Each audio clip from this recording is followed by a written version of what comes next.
uri umwana w'Imana, ibyo byakagombye kuguhesha kumva kutagomba gusuzugurwa, kumva kutagomba kumva kuri uwo hasi. Ntabwo kuba umwana w'Imana ubiheshwa no kuba utuye ahantu heza, never. Kuba umwana w'Imana ubiheshwa no kuba warizeye Kristo umwami n'umukiza. Ibyiringiro byawe ntukabishingire ku kindi kintu na kimwe utunze, ujye ubishingira kuri umwana w'Imana.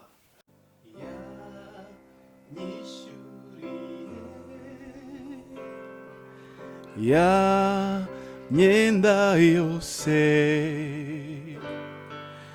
ya mbabariye ibyaha atumanera de. Yesu ashimwe cyane bakunze ibikamba Karuvali TV, bakunze ibiganiro byacu. Nongeye kubasuhuza, amahoro y'umwami wacu Yesu Kristo nabane namwe. Kuri itariki ya none rero ndacyakwifuza Noheli nziza, umwaka mushya muhire, kandi ngwifuriza kugubwa neza mu mwami wacu Yesu Kristo.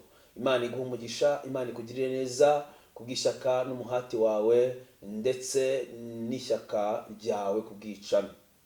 Ngwifurije umugisha w'Imana mu izina rya Yesu. Reka nongere ngusabe mwene data ukurikirana ibiganiro byacu, ukora subscribe kuri iyi channel. Inkunga yawe irakenewe. Yesu ashimwe cyane. Uburyo bwari bwo bwose watera ikiganiro inkunga kuri subscribe n'inkunga yose waduha, Imana yaguha umugisha, ibikorwa byacu bikaguka. Reka shimire ishyaka n'umuhati wawe. Reka suza abantu bari hirya no hino mu mpande enye z'isi, mbifurije umugisha w'Imana. Imana ibaha umugisha. Reka dusenge. Data wa twese, mu izina rya Yesu, uri Imana yaturinze mu kwezi kwa mbere kugera kuri itariki ya none. Wagize neza, wabanye natwe, twahuye n'ibikomeye, twahuye n'intambara, twahuye n'ibiturusha, ariko werekanye gukomera kwawe mu buzima bwacu.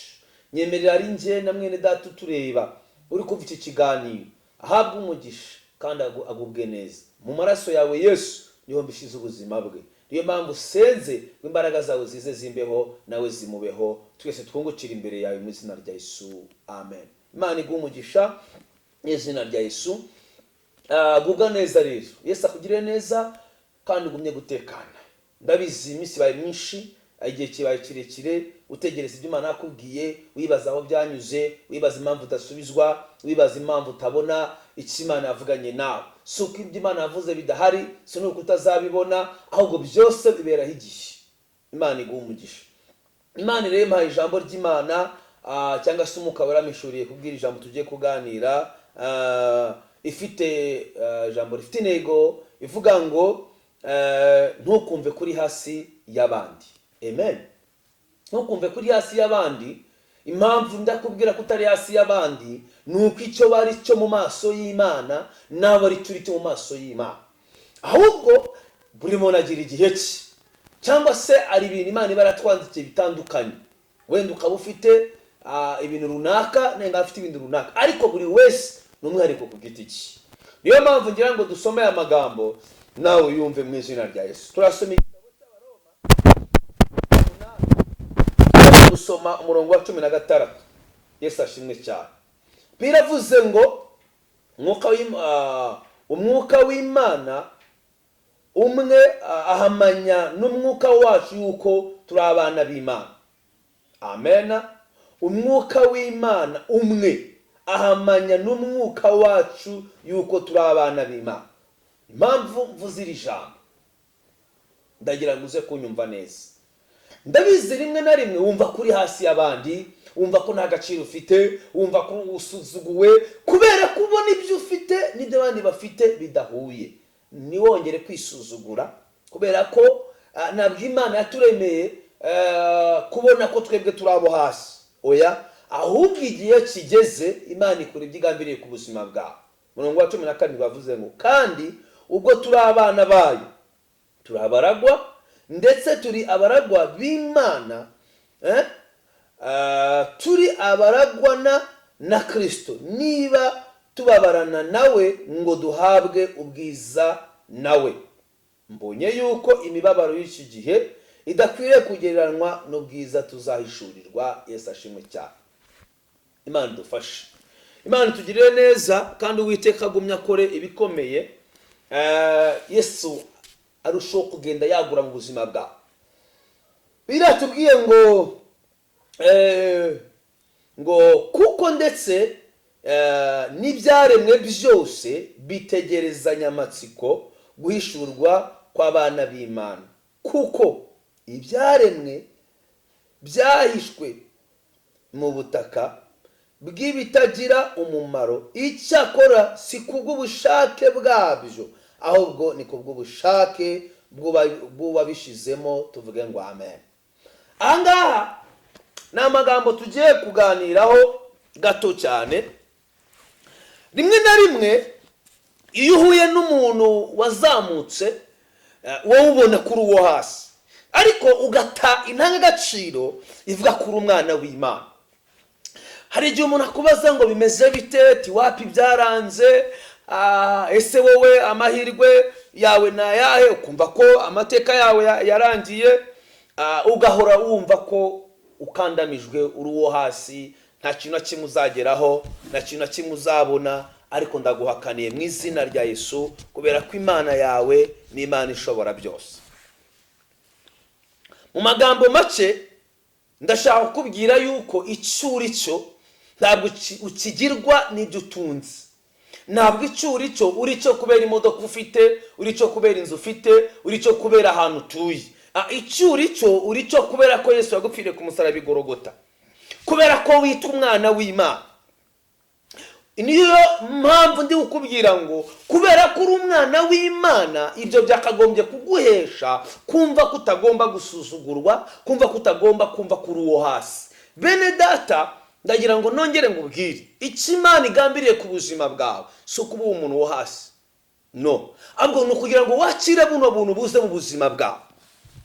Niyo mpamvu ijambo ryatubwiye ngo kuko ndetse ibyaremwe byose bitegerezanya amatsiko guhishurwa k'umwana w'Imana, kw'abana b'Imana. Ni twebwe hari ibintu bitegereje ubyo tugomba guhishurwa, kubera ko duhuye n'intambara nyinshi, dukomera ku Mana. Hari ibyo wahuye nabyo byakagombye gukura ku Mana, ariko ndashimira Imana ko wayikomeyeho. Reka ngo bwize ukuri, kuba ugikijijwe, kuba ugihagaze mu mwanya n'imbaraga z'ubuntu bwa Kristo Yesu. Amen. Rero izo mbaraga z'ubuntu bwa Kristo Yesu nizo mbaraga ngira ngo uha agaciro mu izina rya Yesu, kubera ko Imana ni Imana idasanzwe. Imana ishimwe cyane, Imana itugirire neza, Imana idufashe mu rugendo rwo kuba turi abana b'Imana. Amen.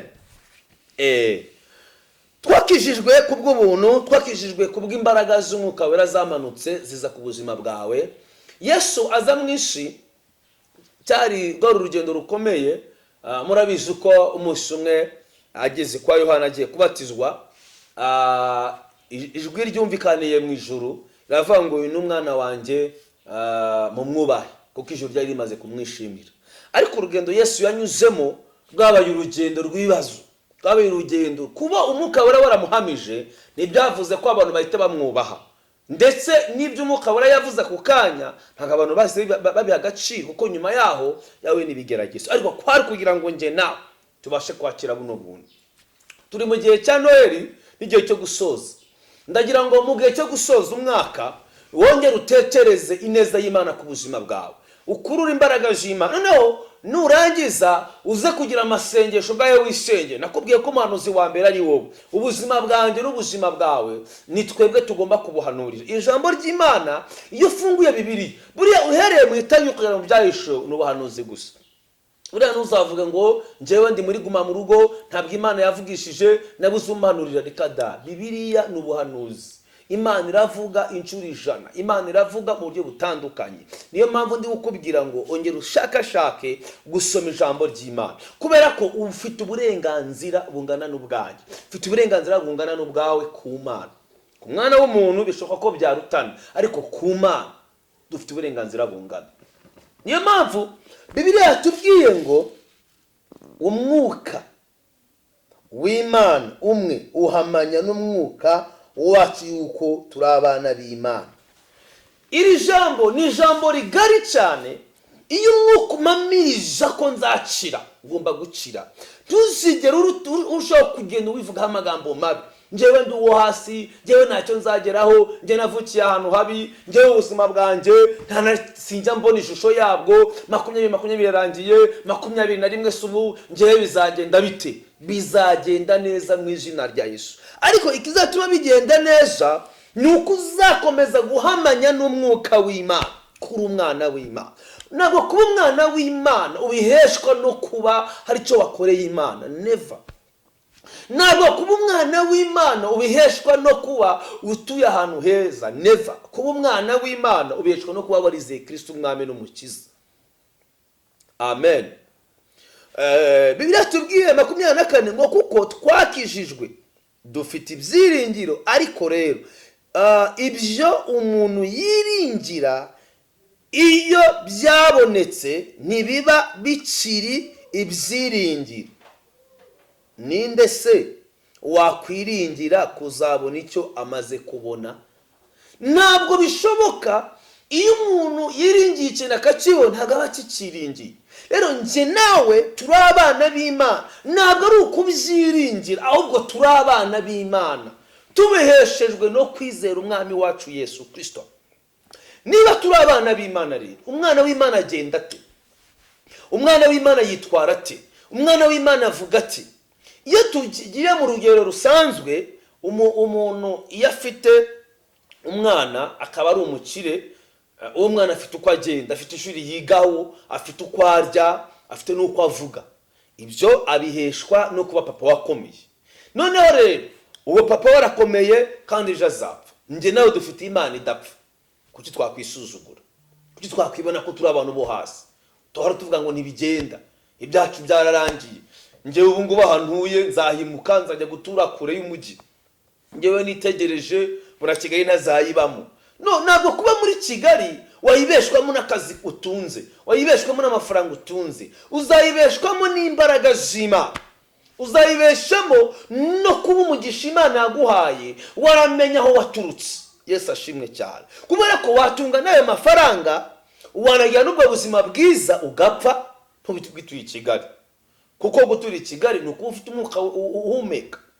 Rimwe na rimwe rero ndashaka kukubwira ibintu bitatu. Icyambere ngiye kukubwira, wowe niba waremeye kuri umwana w'Imana, Yohana yabivuze neza ngo abamwemeye bakizera izina rye yabahaye ubushobozi bwo kwitwa abana b'Imana. Abo ntabwo babyawe n'umugore cyangwa n'ubushake bw'umugabo, babyawe n'Imana. Abo babyawe n'Imana rero, Imana ifite gakondo yabo, Imana ifite umugambi ku buzima bwabo. So na nyoko bakwihakana, umuryango wakwihakana, ariko ntabwo Imana izigera ikwihakana, kuko Bibiliya tubwiye ngo umwuka wanjye n'umwuka w'Imana birahamanya ko ndi umwana w'Imana. Ntabwo mbiheshwa n'ibindi, mbeshwa ko Kristo yapfiriye ku musaraba. Icya kabiri, ibyiringiro byawe ntukabishingire ku kindi kintu na kimwe utunze, ujye ubishingira kuri umwana w'Imana. Ibyiringiro byanjye iyo bishingiye ko ndi umwana w'Imana, niyo ngize ikibazo menya uwo ndi kubwira. Reka ngubwire, rimwe na rimwe wabwira umuntu akanakumvira ubusa, ariko iyo ubwiye Imana ukayibwira ngo data uri papa wanjye, ubuzima ndimo wabuhindura, mukagumbya byahinduka. Tuzabana Imana agihindura amateka. Rero aho uri muri guma mu rugo, aho uri mu kibazo, aho uri wenyine, ndongera kukwibutsa ko utari wenyine, uri kumwe na papa wawe. Papa wawe ni Imana yawe. Niyo mpamvu rero tubwira ngo abazi Imana bo bazakomera, niyo barakomera bakora iby'ubutwari. Ni abazi Imana yawe, ni abamenye agaciro kabo mu bumana. Imana iguha umugisha. Cya gatatu, igihe cyose ubanye n'abantu ukabona basa nkaho babona ko wowe ejo hazaza hadahari, jya ubibutsa ko uri umwana w'Imana, kandi kuba umwana w'Imana ari valeri kuruta uko waba umwana w'umuntu runaka. Kubera ko kuba waramenye Imana ni iby'agaciro. Kangubwire, amafaranga ntabwo yaguha agakiza, amafaranga ntabwo yaguha ubugingo buhoraho, ariko Imana wamenye, ya Imana ni ubugingo, Imana ni ubuzima. Yesu ashimwe cyane. Rero ndongera kukwibutsa ko Imana data wa twese iragambira gukora ikintu kidasanzwe, kandi gukora ikintu kidasanzwe ku buzima bwawe ni ukugira ngo yongere ifate iby'agaciro wari waratakaje ibiguhereza. Impamvu ugomba kwakira iby'agaciro ni iyihe mpamvu? Ni ugusobanukirwa uwo uriwe mu mwana, kumenya ndinde, navutse nde, nakuze nde, Yesu niki ku buzima bwanjye. Iyo umaze kumenya icyo kintu, ndagira ngo ngubwire, amateka arahinduka. Imana ishimwe cyane. Nyemerera wongere umenye kuri umwana w'Imana, ngero umenye rero Imana ishimwe. Ntabwo ugomba kuba munsi y'ibibazo, munsi y'intambara, munsi y'uburetwa bwa Satani. Ugomba kumenya kuri hejuru y'ibibazo, ugomba kumenya kuri hejuru y'ingorane, ugomba kumenya kuri hejuru y'ibigutwaza igitugu mu izina rya Yesu. Ongera wisubizemo imbaraga, ongera usobanukirwe ko Imana yawe iri Imana idasanzwe. Yesu ashimwe cyane. Amen.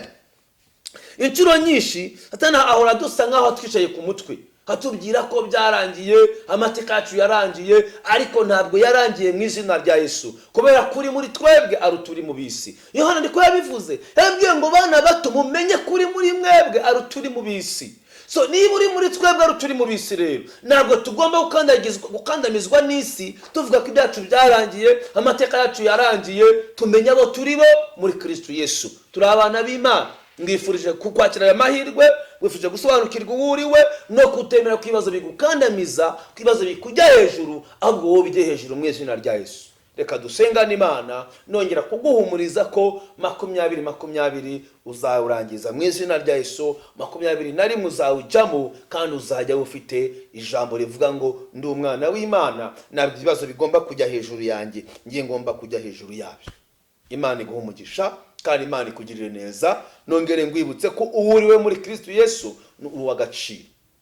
Eka rero ngwifurize kubana n'Imana, ngwifurize gukomera no gukomeza kwizera ko wagupfiriye ku musaraba afite umwanya mu buzima bwawe. Rero turi mu gihe cya Noheli, Yesu yaravutse. Uyu munsi yavukiye mu buzima bwacu, ni ukubyizera ukamenya ko Yesu Kristo ari umwami n'umukiza w'ubuzima bwawe, kandi ukamenya ko icyo abantu bataguhaye Yesu azakiguha. Reka dusengane Imana, dukeneye subscribe yawe, dukeneye inkunga yawe, dukeneye comment yawe, dukeneye kandi gukora share uhereza bene dati izi nyigisho twakugejejeho. Aha tuzahembukira, tubanyuzaho ubuhamya, tumira avuga ubutumwa batandukanye. Ikamba Karuvali TV witeye inkunga ntabwo waba uhombye, kuko byanga byakunda umugisha w'Imana ku buzima bwawe. Imana iguhe umugisha kubwishyaka no muhato tugaragariza. Reka dusenge. Uwera wa Isiraheli, Imana yacu bwite, tumaze kumenya ko turi abana bawe, kandi iyo umuntu amaze kumenya ko ari umwana mu rugo hari ubuzima bamo.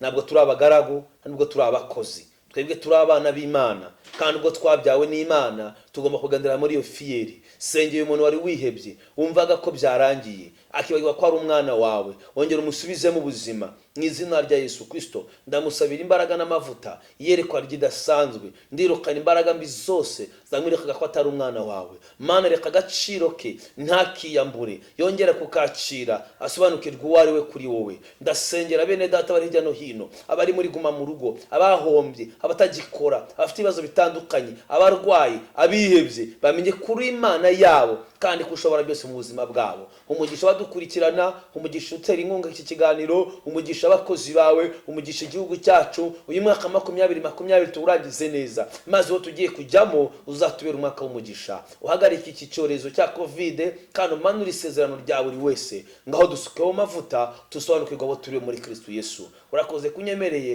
kubikoreye buri wese, ndetse nanjye mu izina rya Yesu. Amen. Imana iguhe umugisha, ndagukunda. Bye.